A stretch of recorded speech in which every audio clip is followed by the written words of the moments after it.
Good afternoon, everyone. I have another book recommendation for you, this time of the Ghost Army of World War II. And let's see if I can show you the book, of the book here. There we go. Think you can see that? This is Patricia, and I'm traveling for history. And as soon as I read you the entire title, I think you'll understand fully why I really like this book. The Ghost Army of World War II. How one top secret unit deceived the enemy with inflatable tanks, sound effects, and other audacious fakery. It's written by Rick Beyer and Elizabeth Sales. The narrator, by the way, is Tom... Oh, I'm going to butcher this last name. Stechschulte. Capital S-T-E-C-H-S-C-H-U-L-T-E. Now, I think I said, but I can't remember now, I did listen to this on Audible. It runs, I think, 4.5 hours-ish. 4 hours and 12 minutes. It's in English. Oh, it is unabridged. It's unabridged. Wow. Wow. Let me read to you the description of this book so you get a better idea of it.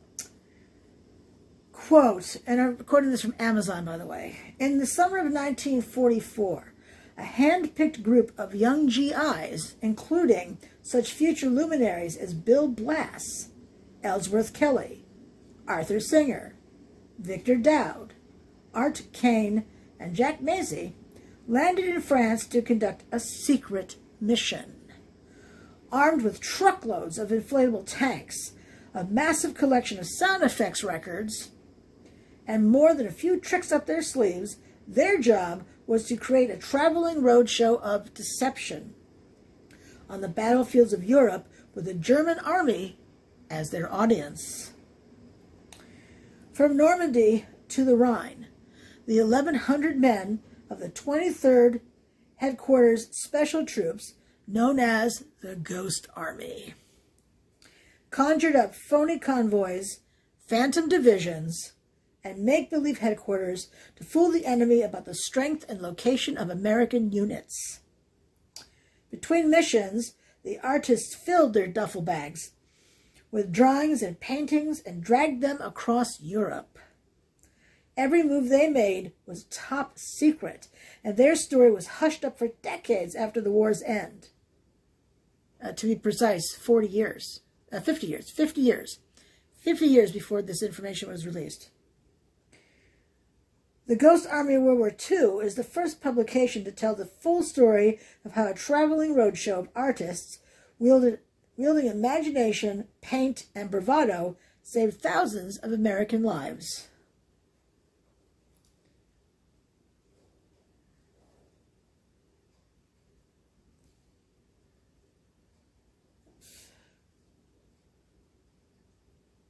Now, something I thought was interesting about the authors was that the Rick Beyer is an author, and I think he's a producer as well. Elizabeth Sales is a children's book illustrator. I thought that's an interesting jump from being a children's book illustrator to co-writing this book. And it's because her father had been a member of the Ghost Army. Wow, and she listened to his stories growing up. That's astonishing. So it's an absolutely fascinating and fun read. There are some moments like, what's going to happen here? But, you know, there was a point when they were set up with these inflatable tanks. And you know how they made the inflatable tanks more realistic because they realized that making inflatable tanks more believable was to use a bulldozer for the treads and have the treads moving along, a potential battlefield. So that was pretty interesting to read. So the Ghost Army was in place, and Germans had knew they were there, and then had started to head towards their location. And they were there longer than they expected to be because another battalion, I think it was a battalion, was heading in, but they had been delayed. So they were there 2 days, maybe 3 days longer than they meant to be. And they were getting very nervous that the Germans were going to, kill them. And they had limited resources to defend themselves because they had, sound effects and inflatable tanks.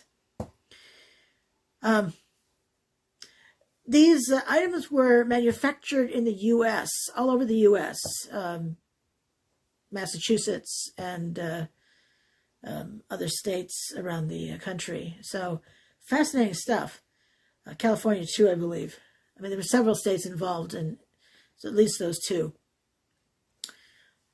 It's a fabulous read, or in this case, I listened to it, so a fabulous listen. Edge of your seat sort of stuff, and other times just like, it's a great read, and I can't imagine you'd be disappointed in this book. It's really fun, to be honest. It was a lot of fun. So anyway, if you like World War II stories, you will likely enjoy this one. It's certainly a whole different type of warfare, without shooting anything. By the way, when they were manufacturing these inflatable tanks, they